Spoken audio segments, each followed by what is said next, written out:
Today, we're not flying for ourselves. Like never before, we are flying for every 58 Delta pilot, crew chief, everybody that has been a part of the 58D organization. We're flying for them. Today, we're flying for 42 souls that were killed in Iraq and Afghanistan. And today, just like every other time, we've got on our horses and they've heard the sound of our hooves coming. They're going to hear it again. Be proud. Be proud of what you're doing. Be proud of what you do. Be proud as you fly these aircraft today. With that said, let's get it done. Here they come.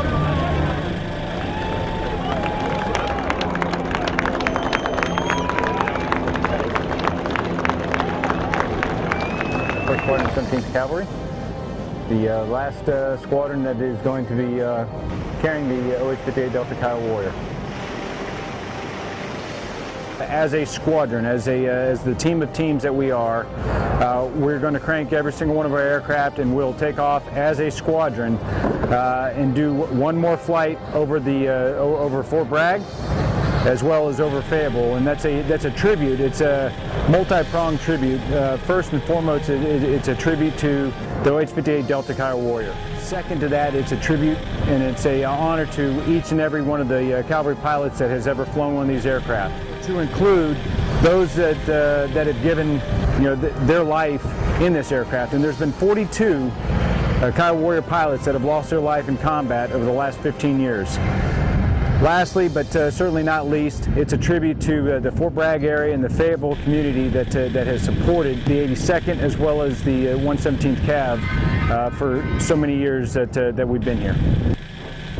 In the old cavalry days, the horses had a very distinct sound.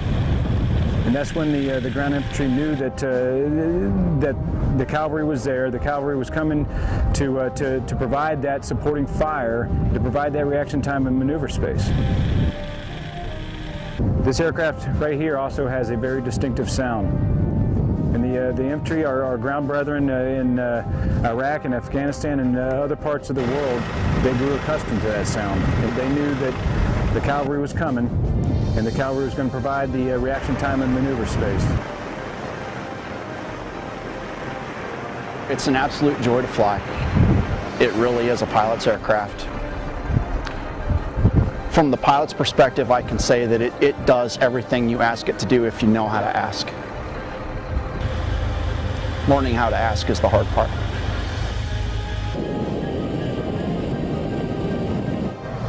I would say I have several times when I've been either in Iraq or Afghanistan and things got a little crazy, and at the end of it, once we all work through everything with my ground brothers, that they get on the radio and they say thanks, and it's kind of vindication for all your training and why we're there, and that's definitely my fondest memory every time I've gotten that thanks for the support.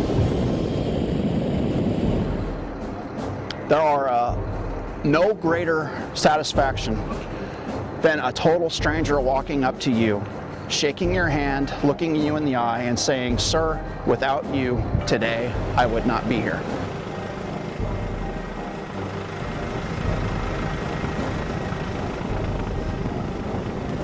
The aircraft that we fly right now, if you liken them to horses, they've grown tired, they've grown old, and we're just going to turn them out to pasture for new horses. So when we get back from Korea, we'll get AH-64 Apaches to still do the same job of the cavalry.